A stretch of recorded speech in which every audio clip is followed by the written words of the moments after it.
ginawa nila Wex Veloso kung ano ang status, ano ang kinaabutan ng mga mahigit kumulang 8.8 billion pesos na pundo ng ating state pension fund system. Ayun. At dapat imbestigahan po ito, no? Dapat maipatawag ito sa Senate Blue Ribbon Committee. At ganun din si Boying Rimulya, no? Kung totoo siya na nangangalaga at hindi niya gagamitin ang... Magandang araw po sa inyo mga banateras. Ako po si Banat Girl. Ito po mga banateras, panoorin natin ito at sabay-sabay po tayong mag-react sa comment section. Alright, panoorin na po natin ito mga banateras. Mag-comment po kayo sa comment section at huwag po ninyong kalimutan mag-subscribe, i-like at i-share ang ating video. I am not Filipino for nothing. Mahalin po natin ang Pilipinas. Ito na po. Walang tigil, walang ampat, no? Tuloy-tuloy, no? Ang term dyan sa English, profuse bleeding. Nagdurugo sa korupsyon at pandarambong profuse. Mga kababayan, ano? Yan po ang English terminology niyan.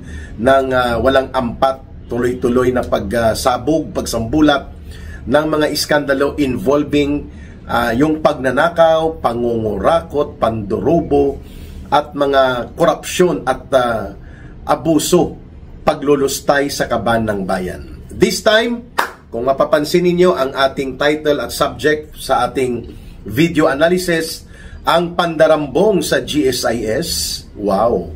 And we're talking about the alleged and reported 8.8 billion pesos na kung hindi man nawala kaagad ay hindi maipaliwanag nitong GSIS President Wex Velasco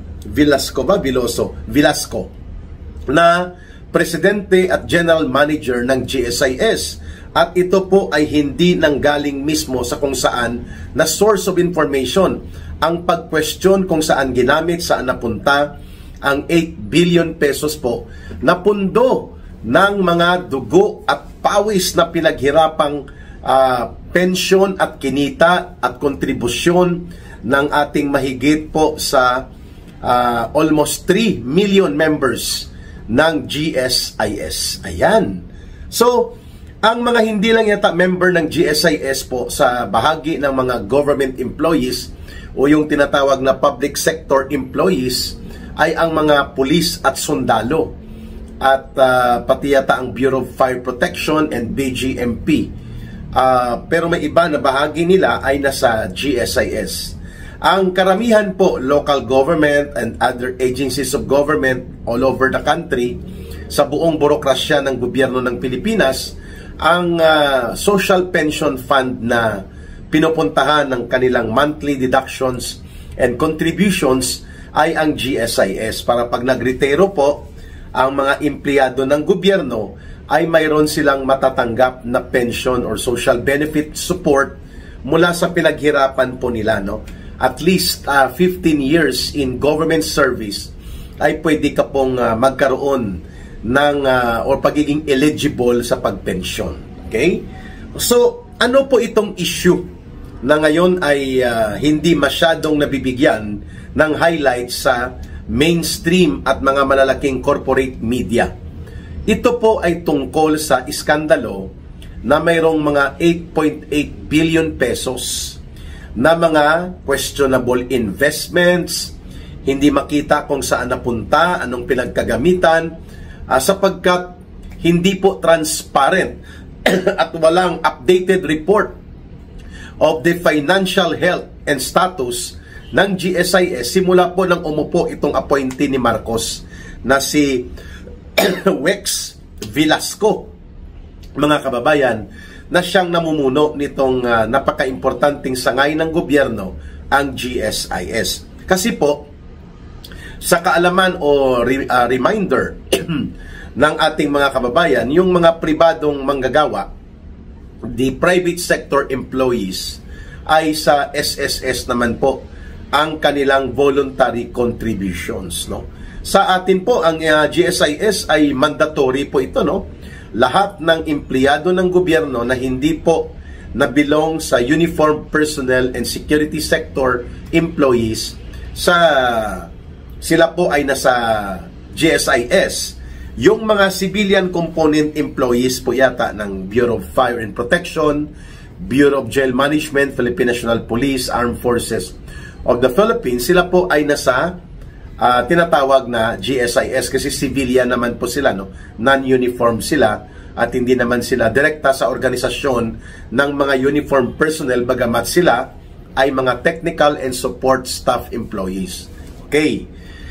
So, ang sinasabi ng report na nakita po natin at nabasa ay mayroon pong mga almost 8.8 billion pesos na mga risky or dangerous na mga pagpapalabas at pag-invest ng pondo ang GSIS leadership under the leadership of Wix Velasco, no? Wix Velasco ba?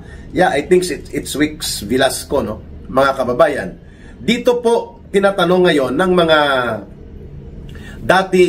mga matataas na opisyal ng GSIS sapagkat mahalaga po ito na puntuhan dahil ito po ang tanging inaasahan ng mga kawani at mga empleyado ng gobyerno na mayroon din po silang matatanggap kahit papaano sa kanilang naging serbisyo sa gobyerno. Subalit ngayon lumalabas na napakadelikado at walang pag-iingat na ito ay winawaldas o posibilidad na nawaldas na ang mga umaabot sa 8.8 billion pesos na pinag-i-invest daw ng pamunuan ng GSIS sa pamumuno nito ni Wix Velasco or Veloso, no? Mga kababayan, I'll check on his name, no? Give me just a minute para hindi pa ako magkamali kung siya ba ay Velasco or Veloso ang kanyang pangalan, ano? GSIS President, no? Para sigurado tayo kung Velasco or Veloso siya. Mga kababayan, wait lang at ipakita po natin itong kanyang ginagawa na kabulastugan, ano? Mga kababayan, GSIS President. Okay, ito na. Wix Veloso, not Velasco. Government Service Insurance President and General Manager Wix Veloso. Yun pong pangalan niya, no?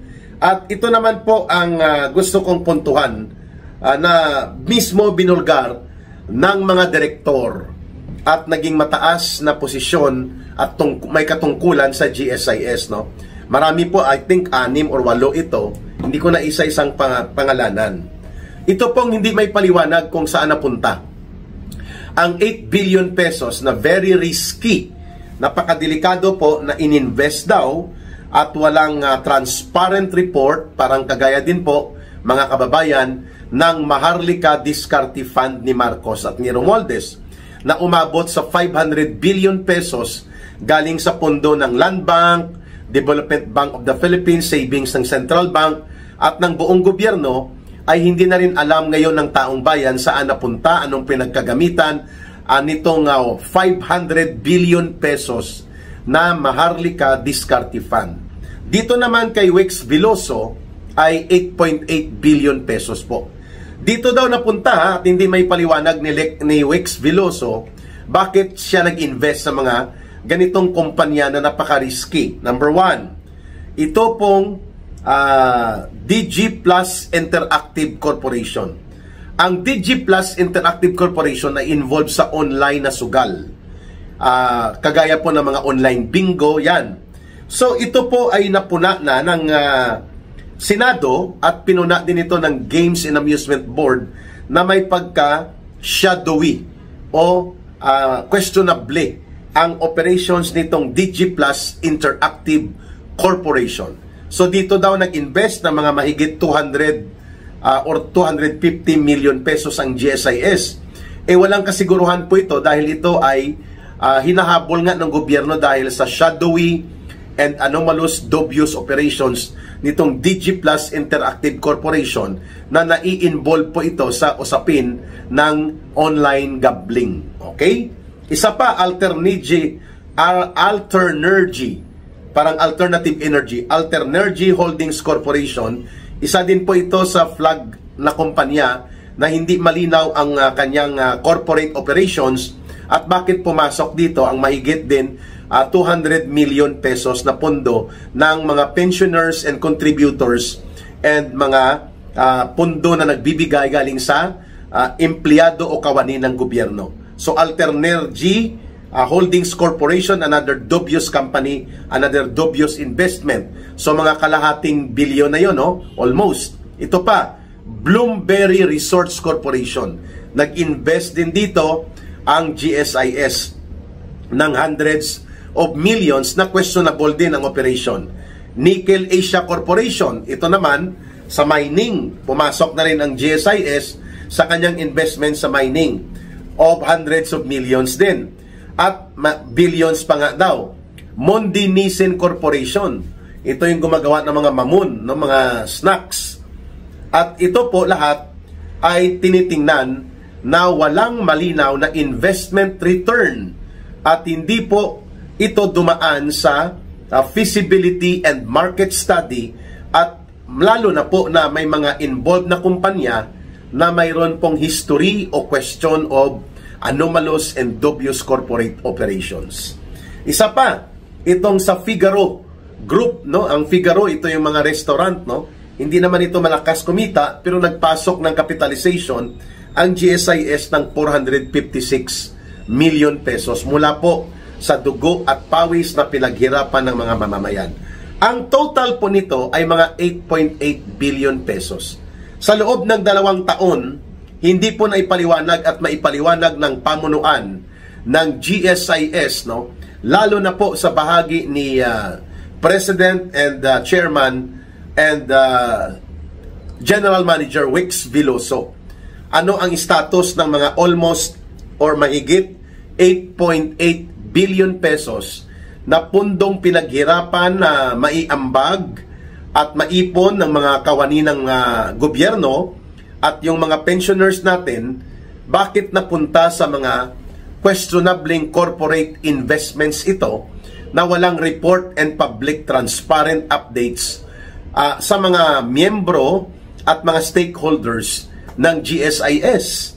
At ito ay hindi first time, no, na nangyari sapagkat nagkaroon na ito ng 90 days suspension. Si Wix Veloso at ilang pang opisyal ng GSIS may kaugnayan sa risky investments operations nila na nagre-resulta sa either pagkalugi o walang kasiguruhang mabawi ang naturang mga pondo, ngunit pikit mata at walang naririnig at walang nakikita, bulag at pipibingi si Marcos Jr. sa mga reklamo na sumasambulat hinggil dito sa questionable and seemingly parang fraudulent pandaraya na uri ng pinasukan na investments ng GSIS na ang mga korporasyon na involved kina-question ang kanilang corporate practices at wala ding update at report sa loob ng 2 taon na ginawa nila Wix Veloso kung ano ang status, ano ang kinaabutan ng mga mahigit kumulang 8.8 billion pesos na pundo ng ating state pension fund system. Ayun. At dapat imbestigahan po ito, no? Dapat maipatawag ito sa Senate Blue Ribbon Committee.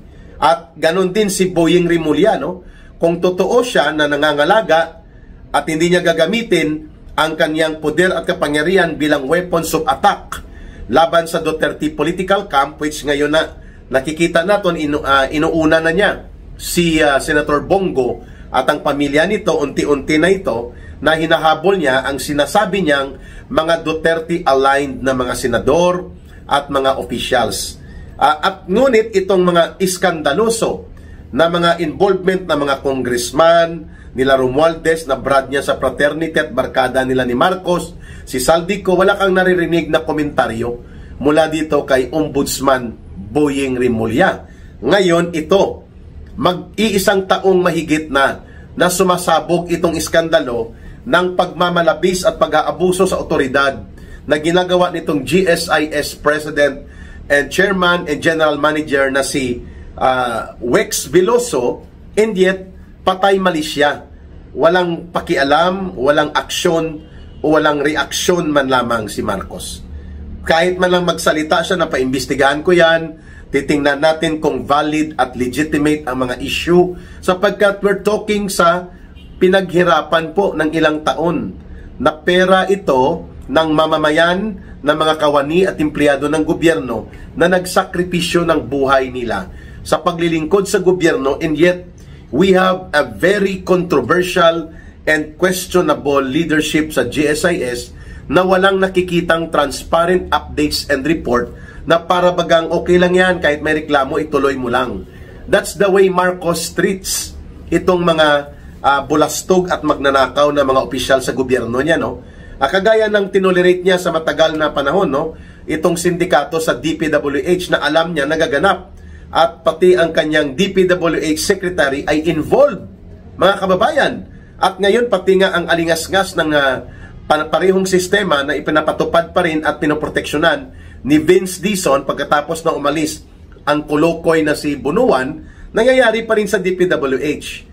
And now, another scandal of 8.8 billion pesos na hindi maipaliwanag bakit napunta ang capitalization in investment sa mga pribadong grupo kagaya ng DigiPlus Interactive, which is involved in online gambling, at pinapaimbestigahan ang mga iba pang sangkot na operations nito. Tapos nag-invest ang GSIS dito ng mahigit 200 million pesos mula sa dugo at pawis na pondo na entrusted sa GSIS mula sa pinaghirapan ng ating mga kawani ng gobyerno. Isa pa, Bloomberry Resource Corporation. Saan ito? Sapagkat sinasabi na ito ay may mga overvaluation of stocks. So anong ginawa dito ni Wix Veloso at ng GSIS leadership? Sila ba ay nagkaroon ng market study na maibabalik ang mga investment of hundreds of millions to billions of pesos? Maliban sa Bloomberry, ito pa, ang Alternergy Holdings Corporation, questionable din po ang operations nito kasi parang fly-by-night o moonlighting na uri ng kumpanya po ito, subalit pinasukan ng hundreds of millions ng pondo mula sa GSIS as investment capitalization. Walang malinaw na pagbabalik sa pondo, very risky na kapag nalusaw ito, hindi na natin ma-recover ang mahigit 8.8 billion pesos na ito na napunta sa very questionable and seemingly fraudulent investment scheme na parang scam ang actually ang status sa ilalim po ng ginagawa ngayon ni GSIS President Wix Veloso. Ito pa, magbibigay pa siya ng karagdagang hundreds of millions of pesos sa Nickel Asia Corporation at pati sa Mondi Nissen na sinasabi na ito lahat ay mayroong mga market flag of corporate questionable practices at hindi sigurado na magiging favorable ang investment return dito sa multi-hundred millions of pesos na umaabot na ngayon sa total of around 8.8 billion pesos. At lately, pinasukan din ng pondo ng GSIS na mag-invest sa Figaro Culinary Group. Bakit?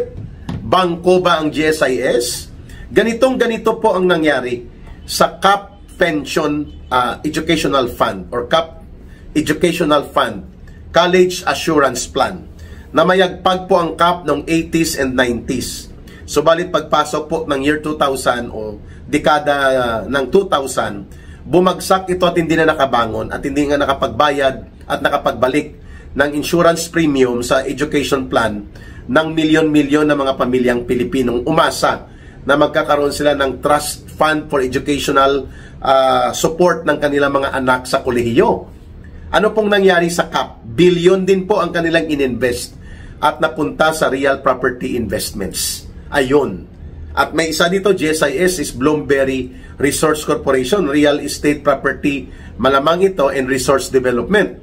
Ang investment ng CAP ay nanggaling po sa mga contribution for pension fund, hindi para i-invest. Ngayon, nagkaroon ng tinatawag na meltdown of a financial and real estate market. Bumagsak po ang real estate market at nawala ang mga investments na parang bula at hindi na na-recover ng CAP. Yan po ang nangyari sa kasaysayan ng College Assurance Plan kung saan marami po ang iba nag-suicide na baliw sapagkat yung pinaghirapan nilang pera na inipon upang ipundo in anticipation sa college education support fund ng mga anak nila, na wala na parang bula, no? Sumabog ang real property boom, biglang bumagsak ang mga values at nagkaroon ng financial meltdown noong 1997 at hanggang unang bahagi ng 1998, no? At halos buong Asian market ay bumagsak, ang real estate market at financial market, investments, pati mga stocks at lahat. Kaya nalusaw halos ang mga investments na ginawa ng college assurance plan. Kaya walang nangyari at ito ay nalugi, at ang luging malaki ay doon sa mga pamilyang Pilipino na pinaghirapan nila makapag-ipon ng educational plan nila, walang nakuha ni singkong duling. Ayun! At mga skeletons na lang ang building ng college assurance plan ngayon. Ito din po ang ikinababahala ng mga pamunuan na mga matataas na naging opisyal ng GSIS na posibilidad na mangyari na malulusaw o nawala na at nalusaw na ang 8.8 billion pesos na pundo ng ating mga kababayang empleyado at kawani ng gobyerno na patuloy na nagko-contribute, patuloy na umaasa na magkakaroon sila ng state pension fund kahit maliit lang, kahit man lang mga tag 3,000, 4,000, 5,000 a month. Ngunit ngayon po, ang bilyones na pondong pinaghirapan mula sa dugo at pawis ng ating mga kababayan, lalo na ng mga government employees, ay baka nga, totoo nga ito, na hindi na nare-recover ang hundreds of millions sa naunang investment at ngayon nagdagdag pa at umaabot na po sa 8.8 billion pesos. Ay itong parang investment scam. At walang pinagkaiba po ito sa pandarambong at pagnanakaw na nakita natin sa flood control projects na nawala na parang bula na inanod ng baha ang lahat ng mga proyektong ipinagmayabang ni Marcos at ng kanyang mga tauhan na umabot ng 1.4 trillion pesos, nalusaw at nawala ang halos lahat ng ito. Ganito ngayon ang ipinangangamba ng mga dating namuno at may mataas na tungkulin at posisyon sa GSIS na inuulit ni Wix Biloso at ng pamunuan ngayon ng GSIS ang napakadelikado at napakamalaking negatibong impact na nangyari nang tinamaan po ng wrong and fraudulent investment ang college assurance plan at bumagsak ang kumpanyang ito. It was a private company. It was a private entity. Pero hindi na rin nabawi ng mga mamamayang Pilipino, ng milyong-milyong mga pamilyang Pilipino, ang bilyones na pera na nawala doon sa maling pag-invest ng CAP sa mga negosyong bumagsak at nagkaroon ng pagkalugmok dahil nagkaroon ng malawakang krisis sa ekonomiya at financial market. Ito ngayon, mga kababayan, similarly, ganyan ang nangyayari dahil walang update report of transparent na mga pag-audit, wala pong ipinapakitang anumang ulat ng mga dokumento at pagpapahayag upang salungatin itong naging pahayag ng mga matataas na naging opisyal ng GSIS patungkol po dito sa sinasabing risky, dangerous, and possibly fraudulent investments amounting to 8.8 billion pesos na mataas ang possibility na nawala na, hindi na ma-recover at ngayon po ay unti-unti nang nabubulgar.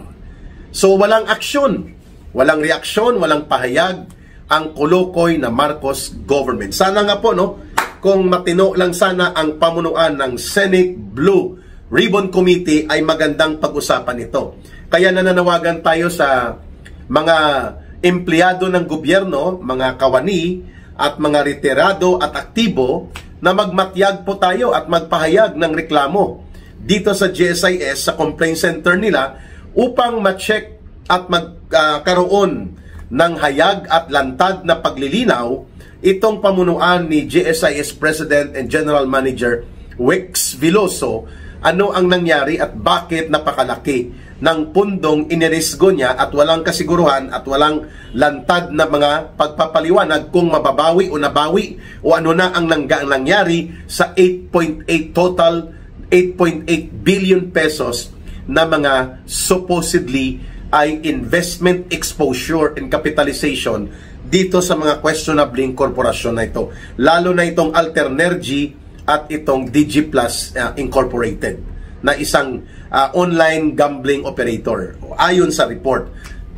Ngayon, kung ganito po ang mangyayari at hindi rin ito maimbestigahan ng Senado at matino na mga kakalkal kung gaano kalawak at kalalim po ang naging pananagutang pangungurakot at kriminal na pagpapabaya nila Veloso dito at pamunuan ng GSIS, ay wala tayong maasahan sa Senate Blue Ribbon Committee na tagapagtakip at tagapagtabon-tabon ni Marcos. Ganon din yan sa ICI na extension ng cover-up operations lamang ni Marcos upang makasalba sila ni Romualdez sa pananagutang kriminal sa 1 trillion pesos na pandarambong sa mga flood control projects. So ano pong gagawin ng mga kawani ng empleyado ng gobyerno? Dapat po magsama-sama, kolektibo, kumilos at pumunta sa lahat ng regional offices ng GSIS at maglagbok ng complaints na hinahanap ninyo ang 8.8 billion pesos na pinag-i-invest at posibleng nalugi na wala na ang malaking bahagi nito ng pamunuan ngayon ng GSIS. Dagsain at dumugin na ninyo ang mga GSIS regional offices sa area ninyo at gumawa na kayo ng mga sulat kahit unwritten at isubmit at ipareceive upang magkaroon ng malawakang pagrereklamo at pagtindig ang mga aktibo at retiradong mga government employees. At ito na naman ay isang iskandalong pinabayaan at pinapahintulutan ni Marcos na maganap at magtuloy-tuloy. Hindi natin ito bibitawan, babalikan natin ito mamaya sa ating balitang talakayan and talakayan with Ka Eric sa alas 9:15 ng gabi. So bantayan ninyo at muli ay ipalaganap ninyo ang video na to upang makapag-alerto at makapagsagawa ng mga panimulang hakbang at pagkilos ang mga kawani ng gobyerno sa iba't ibang ahensya ng gobyerno natin, mga higit mga 2.5 million government employees at mga retirees pa na mga naging empleyado ng gobyerno ay maggumawa ng sulat na nagpoprotesta tayo na ibalik na ang 8.8 billion pesos at huwag hayaan itong si Veloso na mamayagpag sa kanilang sindikato na style ng pag-abuso at mga paglulustay at posible mga pangungurakot na eskema gamit po itong mga dangerous investment scams nila sa GSIS. And of course, kailangan manawagan na mag-resign na ito sapagkat pangatlong iskandalo na ito, no? Last year, 2 iskandalo din ang sumabog, questionable investment din, at abusive authority niya na parang hindi na dumadaan sa mga tamang proseso ang ginagawa nilang pagbibigay ng mga pundong ito sa pribadong interest at kapitalisasyon ng mga ibang mga corporate entity na questionable. At ngayon na naman, sumambulat ang reklamo ng panawagang resignation ni Wex Veloso at iba pang matataas na opisyal ng GSIS na na-appoint ni Marcos Jr. sapagkat lumalabas na hindi na nakikita at hindi na alam ng mga taga-GSIS, mga empleyado, kawani ng gobyerno at mga pensioners ng dating mga empleyado ng gobyerno na nag-retire kung ano na at saan napunta na ang 8.8 billion pesos na ito. Tatalakayin natin ito muli mamayang gabi alas 9:15 Philippine Standard Time sa Balita at Talakayan with Ka Eric, no? Pero ito i-announce nyo na sa mga government employees at sa ating mga kababayan na i-discuss na ito at maghanda na ng mga reklamo at lusubin na ang mga GSIS regional offices at maglagbok ng complaints about the 8.8 billion pesos na hindi makita, hindi may paliwanag at malaki ang posibilidad na dinambong na o nalusaw na sa mali at palpak na mga ginawang desisyon nila Wex Veloso ng GSIS leadership. Magbabalik po ang ating video analysis at ang ating balitang talakayan mamayang gabi alas 9:15 po with Ka Eric, no? Philippine Standard Time. At sa lahat po ng gustong tumulong sa ating advocacy and campaign for community empowerment and advocacy for good governance sa pamamagitan po ng Bangon Sambayanan People's Movement, pwede po kayong magpadala o magbigay ng voluntary support sa line of support na 0916-308 0916-308-7710. Uulitin ko po, 0916-308-7710. Rohilda Celis, Silangging po yan, for our line of support sa ating programang Bangon Sambayanan People's Movement. Maraming salamat at pakatandaan natin palagi, mahalin natin ang bansang Pilipinas. Walang ibang magmamahal nito kundi tayo ring mga Pilipino. Para sa Diyos at sa Pilipinas nating mahal, may God bless everyone and may Allah will be with those who are Muslim brothers and sisters. Maraming salamat, mabuhay at bye for now.